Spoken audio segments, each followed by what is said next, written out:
Hello, it's Jang here with a look at a LEGO Marvel superheroes set. This is Attack on Avengers Tower. It comes with 5 minifigures and a total of 515 pieces. The tower itself is about a foot tall, or around 14.5 inches if you include that one tall antenna on the top. And in a move that is unusual for LEGO but very welcome, you can see this is completely enclosed from all sides, not just one side that's really nice for the camera. It really completely closes up, but you can also still open it up for easier play. At the very top of the building is a defense installation with a couple of stud shooters there. This all comes down and then you can shoot those out at aerial targets. They've also got a drone here which can be launched out. That comes out and then brings down its wings, which have stickers on them, and that also has a couple of stud shooters, so you've got more action there where you can chase things around in the skies. Below that is a control room with some really futuristic looking computer interfaces there, and across the hall from that is kind of a lounge area. You've got a little bit of some seating space, some space just to chill when everything is going okay and cool. Down beneath that you have the very dangerous assembly room where the Mark I version of Ultron is going to be assembling himself. So you see parts of him here. You can rotate this base around as that's being done. It's kind of tough to really move these things around, the kind of robotic assembly arms. You can kind of make it work, but it's a little bit tough just to get your fingers in there and to make it all work. I think it looks better just for posing than it works for play here, but it definitely looks pretty cool, and that looks good from both sides. Over here, across from that, you've got Loki's scepter, which is being held in a high security facility, but that is open to be stolen. On the ground floor, you've got this medical facility or sick bay where you can put Tony Stark down there trying to get some treatments, and that also has some opening little cabinets here, shelves, drawers, and you've got one hypodermic needle there. There's also a spare included with this set. And then across from that is the mech bay. That looks a lot better and makes more sense from the other side, where you can see 2 members of Iron Legion getting ready to be broken out by Ultron when he takes control. And these can just be pulled right on out when they're ready to be deployed, and you can just push these windows down and go ahead and fly them out.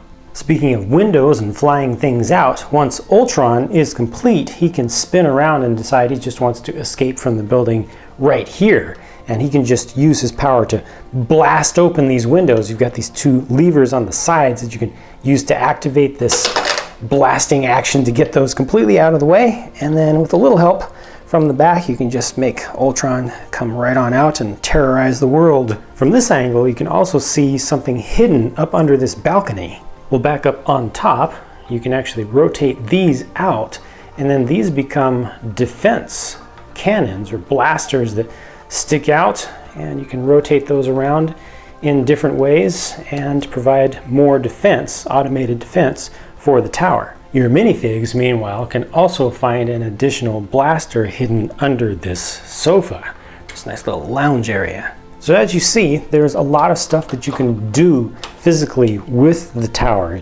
A lot of transformation features, a lot of hidden stuff around there, a lot of stuff that can be kind of faux destroyed, stuff that can be deployed to help you, stuff that can help the Ultron side, and it all folds up pretty nicely, looks good. This top part here with the deployable section there can also be rotated around. You can even take that off if you want to use that separately. All this seems to work out pretty nicely.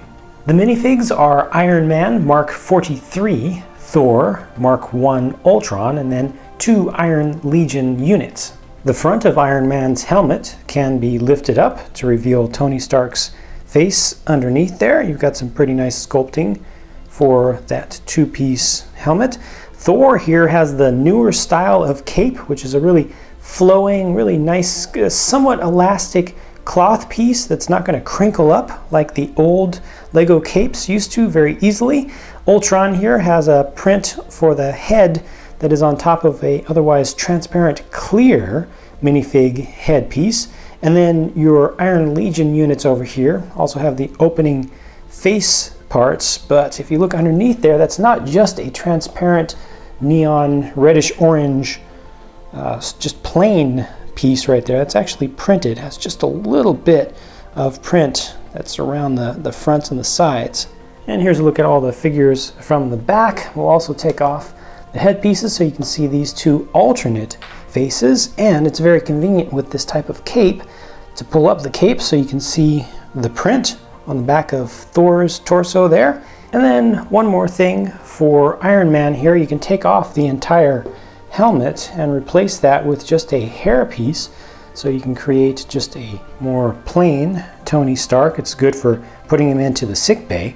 And the set also includes one of these clear super jumper pieces, which is good for getting your figures to look like they're kind of hovering in the air. Now, some folks have had trouble with these breaking the legs or cracking them if you use them a little bit too rough, or if you try to especially pull the figure off too hard. So be careful about that. Treat it with care. Don't try to force it too much. But the major action feature with this, not just making it look like you're hovering, the major action feature is that it causes your figure to jump. You just push down from here and off he goes. I feel like this is a pretty good looking set with good useful play features to it and enough room to use the figures throughout it. I think it has a pretty good selection of figures that it comes with. I'd say that the Ultron figure with this one is kind of the worst, the least interesting.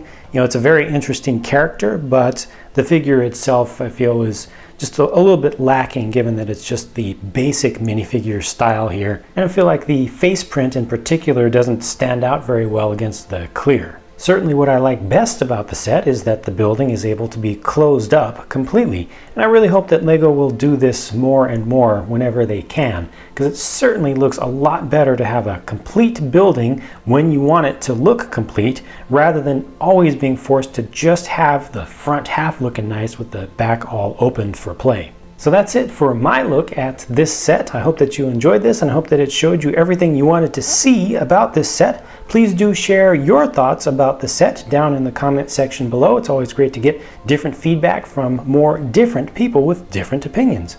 Thank you for your time, and please come back soon, because more videos from me are on the way.